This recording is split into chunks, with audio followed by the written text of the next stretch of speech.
Romans chapter 3. What advantage then is there in being a Jew? Or what value is there in circumcision? Much in every way. First of all, the Jews have been entrusted with the very words of God.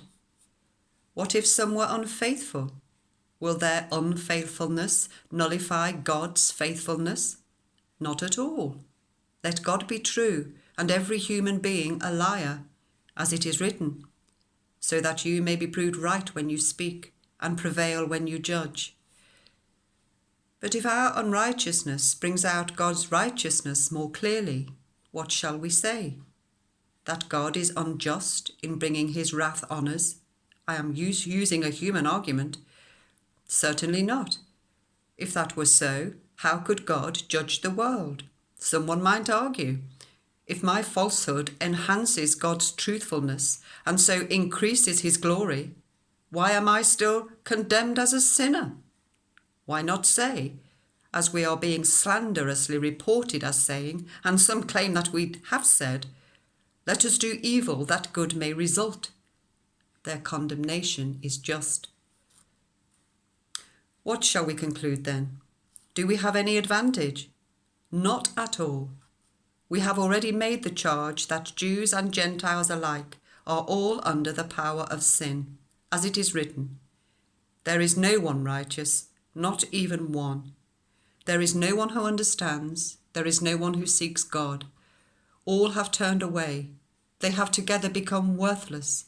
There is no one who does good, not even one. Their throats are open graves, their tongues practice deceit. The poison of vipers is on their lips. Their mouths are full of cursing and bitterness. Their feet are swift to shed blood. Ruin and misery mark their ways, and the way of peace they do not know. There is no fear of God before their eyes.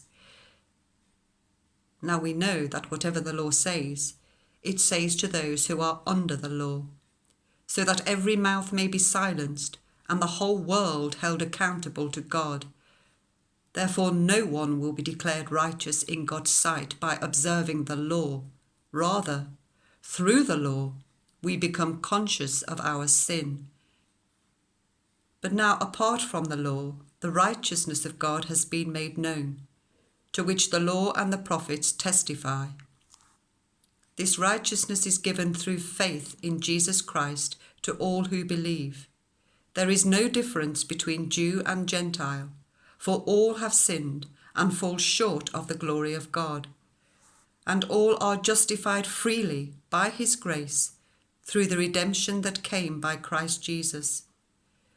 God presented Christ as a sacrifice of atonement through the shedding of his blood, to be received by faith.